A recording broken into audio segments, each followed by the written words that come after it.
अध्याय संख्या 5 श्लोक संख्या 27 से लेके 29 तक। 27वां श्लोक पढ़ता हूँ और 27वां 28वां दोनों श्लोक एक साथ हैं, पढ़ता हूँ।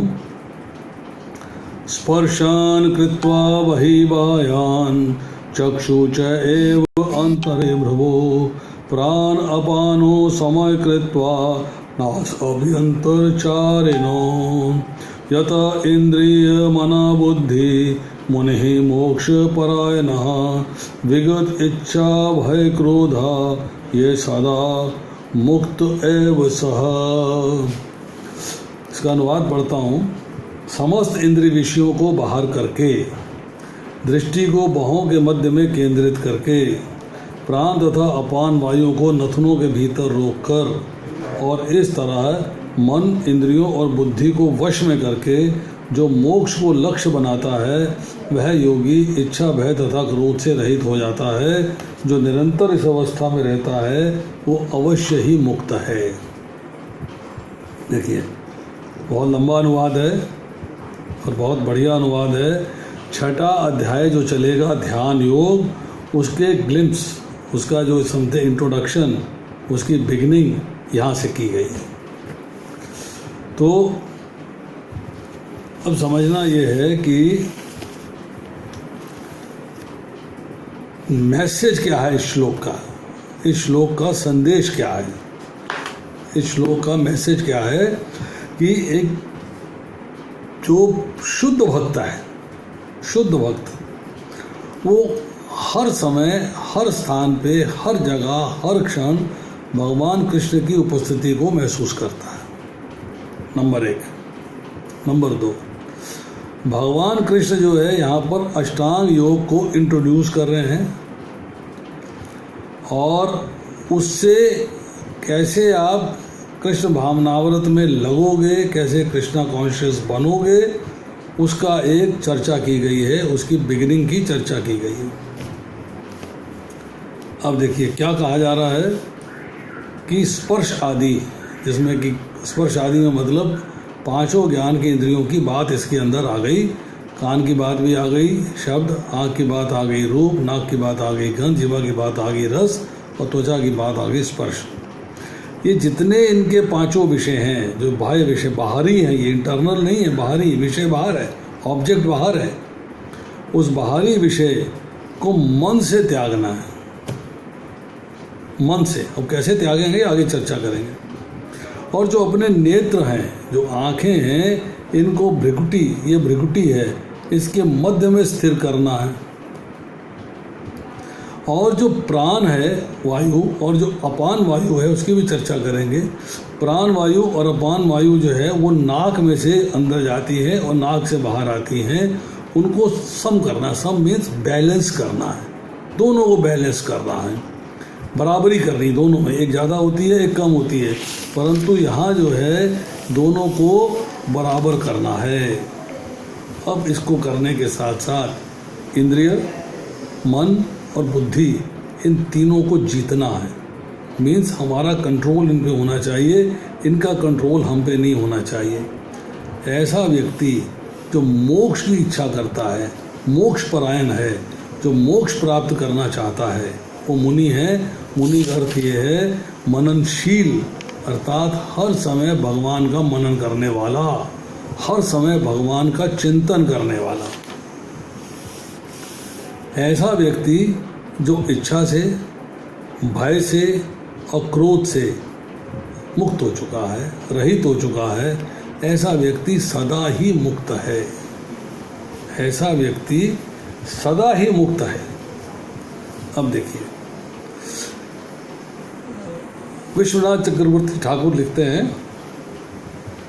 कि निष्काम कर्म योग, जिसकी चर्चा भगवद गीता के दूसरे अध्याय के 39वें श्लोक से लेके फिर तीसरे अध्याय में भी चर्चा हो रही है, 5वें अध्याय में भी चर्चा हो रही है, चौथे अध्याय में भी चर्चा हो रही है।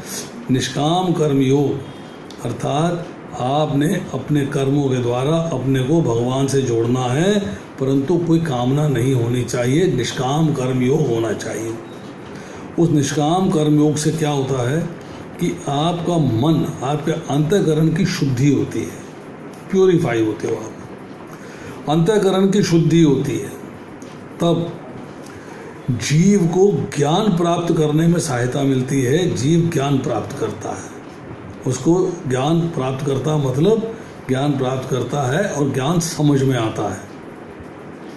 अब इससे जब भगवान का ज्ञान प्राप्त करना है, आपने भगवान का, परमात्मा का, आत्मा का, कर्म का ज्ञान प्राप्त कर लिया, परंतु जब भगवान का पूर्ण ज्ञान प्राप्त करना चाहता है फिर उसे भक्ति योग में जाना पड़ता है, क्योंकि भगवान 18वें अध्याय में कहते हैं भक्त्या माम अभिजानाति, कि भक्ति मुझे जान सकता है। अब ये जो ज्ञान है ये गुणातीत, मतलब तीनों गुणों से परे है। ये ज्ञान जो है गुणों के अंतर्गत नहीं है, ये तीनों गुणों से परे है। अब जब इस ज्ञान को प्राप्त कर लेता है, ज्ञान को समझ लेता है, भक्ति योग में आ जाता है, तब उसको परमात्मा का, भगवान का अनुभव होता है, तब ब्रह्म का अनुभव होता है। और ये सारी बातें अष्टांग योग के द्वारा करने का प्रयास करता है। अब जो बाह्य चीज़ें हैं, जैसे कि शब्द, रूप, गंध, रस और स्पर्श, ये सारी चीज़ें जो हैं मन में प्रवेश करती हैं इंद्रियों के द्वारा। हर एक की अपनी अपनी इंद्रिय है, उस इंद्रिय का हेल्प लेके जो बाहरी विषय हैं, बाहरी चीज़ें हैं, ऑब्जेक्ट्स हैं, वो सारी की सारी जो है इंद्रियों के बाद दबाया मन में प्रवेश करती है। मन में आ गई। अब मन में आने के बाद अगर आपका मन कंट्रोल में नहीं है, वो भी चर्चा करेंगे इसकी, अगर मन कंट्रोल में नहीं है तो क्या होगा, मन भटकेगा। उन वस्तुओं के द्वारा जो ज्ञान प्राप्त हुआ है उसमें जो भौतिक सुख भोग की वस्तुएं हैं उनको प्राप्त करना चाहेगा और उनसे एंजॉय करना चाहेगा, उनसे वो एंजॉय करना चाहेगा।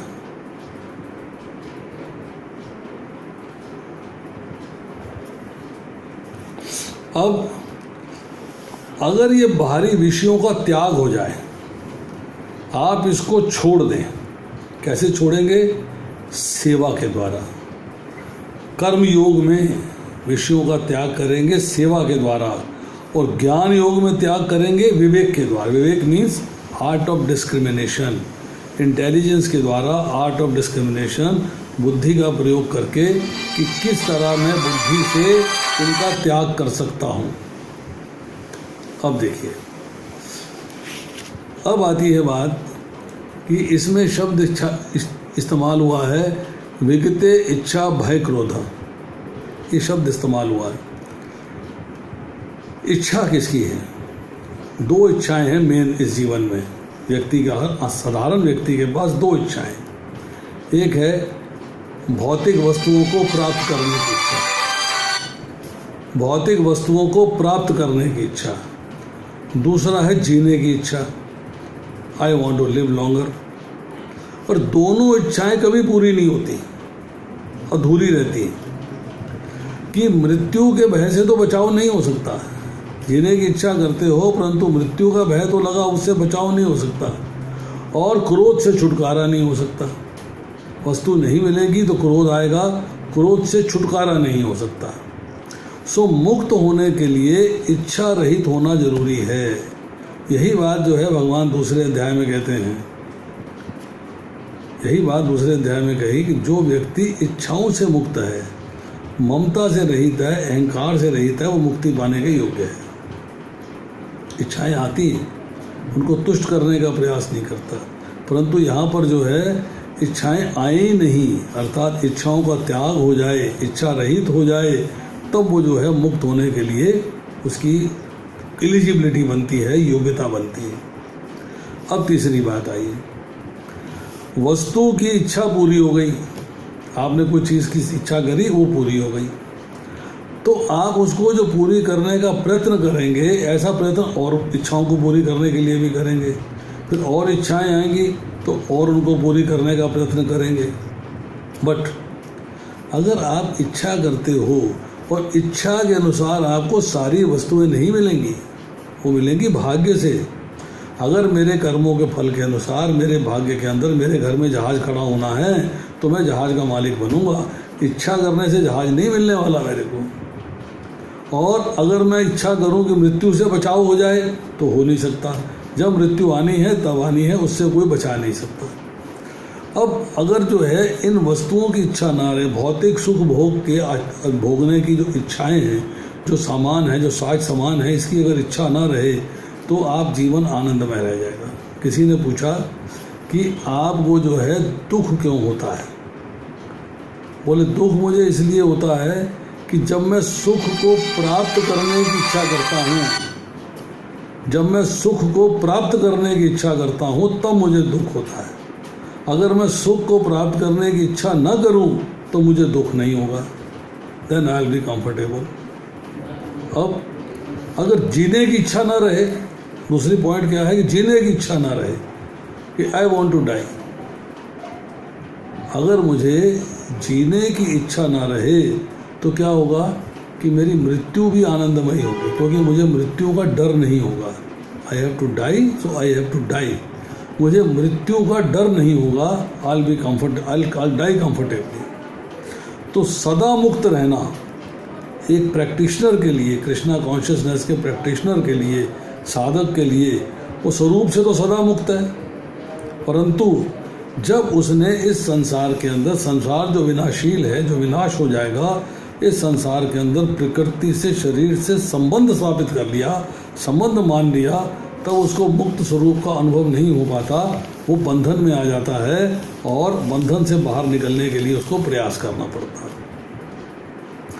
अब जो है 27वें श्लोक में चर्चा आई कि भ्रिकुटी के मध्य में यहाँ पर जो है द्विदल आज्ञा चक्र होता है। इसके निकट होता है सप्तकोश।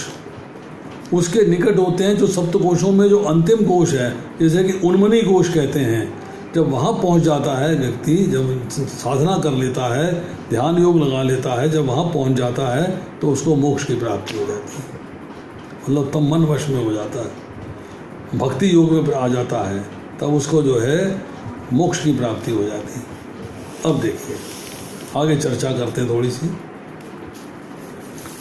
प्रभुपाद जी लिखते हैं, मुक्ति विषयक सिद्धांतों का प्रतिपादन करके भगवान श्री कृष्ण अर्जुन को यह शिक्षा देते हैं कि मनुष्य किस प्रकार अष्टांग योग का अभ्यास करके इस स्थिति को प्राप्त होता है। अष्टांग योग 8 विधियों में विभाजित है। यम, नियम, आसन, प्राणायाम, प्रत्याहार, धारणा, ध्यान तथा समाधि। 6ठे अध्याय में योग के विषय में विस्तृत व्याख्या दी गई है। 5वें अध्याय के अंत में तो इसका प्रारंभिक विवेचन ही दिया गया है। पर एक बड़ी इंपॉर्टेंट बात देखते हैं प्रभुपाद, योग में प्रत्याहार विधि से शब्द, स्पर्श, रूप, स्वाद तथा गंध का निराकरण करना होता है। प्रत्याहार पे जब आएंगे, जब इसको स्टडी करेंगे, पढ़ेंगे, तब समझेंगे कि प्रत्याहार का मीनिंग क्या है। अब यहाँ पर है कि जो इनिशियल बिगिनिंग हो गई है, तो यहाँ प्रभुपाद जी लिखते हैं, इस योग विधि से समस्त प्रकार के भय तथा क्रोध से रहित हो जाता है और भगवान की उपस्थिति को अनुभव करता है। दूसरे शब्दों में कृष्ण भावनामृत योग के सिद्धांतों को समझने की, संपन्न करने की सरलतम विधि है। अगले अध्याय में इसकी विस्तृत व्याख्या होगी। अब देखिए, प्राण की चर्चा हुई और अपान, अर्थात जो यहाँ पे दो जो प्राण अपान वायु को नथनों से जो यूज़ करना है, इसकी चर्चा हो रही है। प्राण जो है नाक से बाहर निकलने वाली वायु है और अपान जो है वो नासिका के अंदर जाने वाली वायु है। जो आप सांस अंदर लेते हो वो अपान कहलाता है और जो आप सांस छोड़ते हो वो प्राण कहलाता है। अब देखिए, जो बाईं नासिका है, जो बायां नाक है, इसको जब इसमें हवा चलती है तो इसको बोलते हैं ईड़ा नाड़ी में चलना। और जो दाईं नासिका है, इसमें जब हवा चलती है, वायु चलती है, इसको बोलते हैं पिंगला में चलना। अब प्राण वायु की जो स्पीड है, जो गति है, वो लंबी होती है, दीर्घ होती है, और अपान वायु जो कि नासिका से अंदर जाती है, उसकी जो स्पीड होती है वो लघु होती है, कम होती है, तो इम्बैलेंस होता है। तो आप ध्यान योग के अंदर जब प्रैक्टिस करते हैं, जब आप जो है प्राणायाम करते हैं, तो आप जो है इन दोनों को, विषम स्थिति को सम में लाते हैं, अर्थात दोनों की स्पीड बराबर मेंटेन करते हैं। दोनों की स्पीड को बराबर मेंटेन करते हैं। अब कैसे होता है कि बाईं नासिका से आपने हवा को अंदर खींचा, जहाँ अनुलोम करते हैं ना, ऐसे इसको बंद किया यहाँ से, इसको बंद किया यहाँ से, तो क्या है कि बाईं नासिका से आपने हवा को अंदर खींचा अर्थात अपान अंदर गया, और दाईं नासिका से प्राण अर्थात वायु को बाहर निकाला। अब फिर दोबारा किया कि दाईं नासिका से हवा को अंदर किया और बाईं नासिका से हवा को बाहर निकाला। अब क्या होता है कि प्रैक्टिस से जो इनकी स्पीड है उसको सूक्ष्म कर देते हैं, उसको बहुत कम कर देते हैं, सम कर देते हैं, बराबर कर देते हैं, शांत कर देते हैं। इससे क्या है कि मन से भगवान का चिंतन होना लगेगा, क्योंकि अब आपका मन जो है हौले हौले वश में आना शुरू हो जाएगा। अब भगवान का चिंतन शुरू हो जाएगा। अब देखिए, इसमें एक इम्पॉर्टेंट बात कही कि एक ज्ञान प्राप्त होता है इंद्रियों से, इंद्रियों से ज्ञान प्राप्त हुआ, मन ने एक्सेप्ट कर लिया। एक जो है आपने इंद्रियों से ज्ञान प्राप्त किया और फिर बुद्धि ने एनालाइज किया, बुद्धि ने डिस्क्रिमिनेट किया, बुद्धि ने फैसला किया क्या ठीक है और क्या गलत है, उसका ज्ञान भी मन में आ गया। तो दोनों का ज्ञान मन पे असर डालता है, इंद्रियों के द्वारा प्राप्त किया गया और जो बुद्धि के द्वारा डिस्क्रिमिनेट किया गया, दोनों ज्ञान जो हैं वो मन पे असर डालते हैं। जब इंद्रियों का ज्ञान मन में असर डालता है तो आपको प्रभाव देता है भौतिक सुख भोग को भोगने का, भौतिक सुख भोग अर्थात सांसारिक आनंद लेने का। पर जब बुद्धि से आप परिमार्जन करते हैं, बुद्धि से आप जो है डिस्क्रिमिनेट करते हैं, सेपरेट करते हैं, तब जो ज्ञान की प्राप्ति होती है, तब जो उसका प्रभाव मन पे आता है, वो भौतिक सुख भोग को त्यागने में समर्थ हो जाता है, तब आप समर्थ हो जाते हो। अब इंद्रियां जो हैं वो जब चाहें, जिस विषय में चाहें स्वच्छंद हो जाती हैं, मन सदैव चंचल रहता है, और उसके बाद बुद्धि जो है परम निश्चय पे अटल नहीं रहती, वो भी विचलित हो जाती है। दूसरे अध्याय के 67वें श्लोक में यही कहा गया कि वो इंद्रिय जिस पे मन लगा रहता है वो बुद्धि को हर लेती है। अब इसको कंट्रोल कैसे करना है, तो छठे अध्याय के 35वें श्लोक में इसकी चर्चा आएगी। कंट्रोल करना पड़ेगा विवेक के द्वारा और वैराग्य के द्वारा, अभ्यास के द्वारा।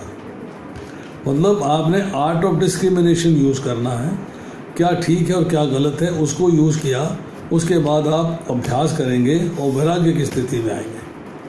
अब इंद्रियां इफेक्ट करती हैं मन को और मन इफेक्ट करता है बुद्धि में, रिवर्स में बुद्धि इफेक्ट करती है मन को और मन इफेक्ट करता है बुद्धि को। ये बाइलेटरल दोनों तरफ से, इधर भी चलता है और इधर भी चलता है। अब मन जैसा चाहे वैसे इंद्रियां करेंगी, यस। और अब क्या है कि अगर इंद्रियों ने कंट्रोल ले लिया तो इंद्रियां जैसे चाहेंगी मन वैसा करेगा।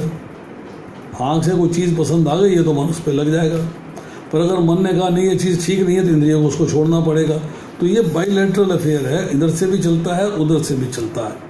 और इम्पॉर्टेंट क्या है, आपको ब्रेक करना है कि विषयों का इंद्रियों से ब्रेक करना है, ताकि विषय इंद्रियों को आकृष्ट ना कर पाएँ, वहीं आकर्षण हो जहाँ आप ज़रूरी समझते हैं। तब इंद्रियां जो है मन पे इफेक्ट करेंगी, मन बुद्धि पे इफेक्ट करेगा, और बुद्धि से आप डिस्क्रिमिनेट करोगे क्या ठीक है और क्या गलत है, तब आप जो है ठीक फैसला कर पाओगे। तो अब जो है हम बात करते हैं इसके बाद 29वें श्लोक पे, 29 श्लोक। भोक्ताराम यज्ञ तपसाम सर्वलोक महेश्वरम सूर्य सर्वभूतानाम ज्ञात्वा माम शांति मृच्छति। मुझे समस्त यज्ञों तथा तपस्याओं का परम भोक्ता, समस्त लोकों को और तथा देवताओं का परमेश्वर और समस्त जीवों का उपकारी एवं हितैषी जानकर मेरे भावनामृत से पूर्ण पुरुष भौतिक दुखों से शांति लाभ करता है। बड़ी इंपॉर्टेंट डिस्कशन है इसके अंदर। प्रभुपाद जी लिखते हैं, अंडर द कंट्रोल ऑफ माया, माया के वशीभूत सारे बद्ध जीव इस संसार में शांति प्राप्त करने के लिए उत्सुक रहते हैं। परंतु शांति का सबसे बड़ा सूत्र क्या है कि भगवान कृष्ण समस्त मानवीय कर्मों के भोक्ता हैं। मनुष्यों को चाहिए कि प्रत्येक वस्तु भगवान की दिव्य सेवा में अर्पित कर दे, क्योंकि वे ही समस्त लोगों तथा उसमें रहने वाले देवताओं के स्वामी हैं। श्वेताक्षर उपनिषद के 6ठे अध्याय के 7वें श्लोक में कहा गया है तमीश्वरा नाम परमम महेश्वरम, कि अब माया के कंट्रोल में आके सारे के सारे जीव बॉस बनना चाहते हैं, हर जगह अपना बॉसिज्म, मैं बॉस हूँ, अपना जो है प्रभुत्व जताना चाहते हैं। पर वास्तविकता क्या है कि सारी जगह पे भगवान की माया का प्रभुत्व है, परंतु भगवान माया के स्वामी है, प्रभुत्व भगवान का होना चाहिए, उसको हम भुलाए बैठे हैं, उसको हम भूले गए। तो जब कोई इस तथ्य को समझ सकता है कि भगवान प्रकृति के स्वामी हैं, अर्थात माया के स्वामी हैं, और बद्ध जीव प्रकृति के कठोर अनुशासन के अंतर्गत है, पर उसको उस अनुशासन से बाहर निकलना होगा भगवान की कृपा से, भगवान की भक्ति करके। तो कृष्ण भावनामृत जो है उसका अर्थ है परमेश्वर के साथ पूर्ण ज्ञान का संबंध समझना। कृष्ण भावनामृत का अर्थ है परमेश्वर के साथ अपने संबंध का पूर्ण ज्ञान प्राप्त करके काम करना, कर्म करना, और इस चेतना की पूर्णता का अर्थ है कृष्ण या श्री भगवान का पूर्ण ज्ञान। जब तक आप भगवान से अपने संबंध को नहीं समझोगे, जब तक आप भगवान का पूर्ण ज्ञान नहीं प्राप्त करोगे, आप मुक्ति की तरफ प्रोग्रेस नहीं कर सकते। मनुष्य इंद्रियों पर नियंत्रण प्राप्त करने की इच्छा से इच्छा तथा क्रोध के प्रभाव को जीत लेता है। कैसे जीतता है? मन को वश में करके। ये बात इम्पॉर्टेंट है, ये बात समझने वाली है। अब देखिए, अब कर्मियों के द्वारा किए गए यज्ञ, हम जो घर में यज्ञ करते हैं उसमें एक आखिरी आहुति देते हैं भगवान विष्णु के लिए, अर्थात भोक्ता कौन है? भगवान विष्णु, वो भोक्ता है। अब ज्ञानियों के द्वारा जो तपस्या की जाती है उसके भोक्ता कौन है? भगवान विष्णु। और कर्मियों तथा ज्ञानियों के उपास्य, उनके पूजा के लिए योग्य जो है कौन है? सर्वलोकों के महेश्वर अर्थात महानियंता कौन है? अंतर्यामी प्रत्येक के हृदय में विराजमान कौन है? योगियों के लिए भी उपास्य, उपासना के वाले कौन है? और संपूर्ण प्राणियों के सुहृद कौन है? भगवान कृष्ण कहते हैं मैं हूँ, आई एम ऑल। मैं कर्मियों तथा ज्ञानियों का उपास्य हूँ, सर्व लोगों का महेश्वर हूँ, अंतर्यामी हूँ, योगियों का उपास्य हूँ और संपूर्ण प्राणियों का सुहृद हूँ। अब भगवान ने यहाँ पे 3 लक्षण बताए, 3 लक्षण बताए, 3। पहला क्या है? 3 लक्षण से युक्त जो व्यक्ति हो जाता है, जो इन 3 लक्षणों को समझ लेता है, वह तुरंत शांति प्राप्त करता है, वह तुरंत शांति प्राप्त करता है। क्या है? यज्ञों एवं तपों का भोक्ता, समस्त लोगों का महेश्वर, समस्त प्राणियों का सुहृद।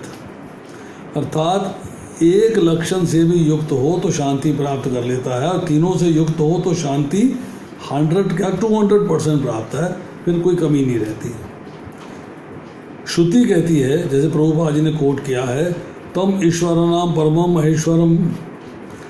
शांति मतलब कि आपने संसार से संबंध विच्छेद हो गया, सेसेशन ऑफ संसार, संसार से संबंध विच्छेद हो गया और आपने शांति प्राप्त कर ली, भौतिक संसार से छुटकारा प्राप्त हो गया।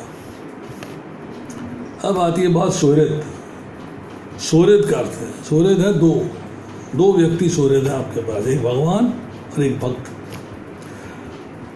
नाना वाप्तम वाप्तव्यम, तीसरे अध्याय के 22वें श्लोक में चर्चा आई है।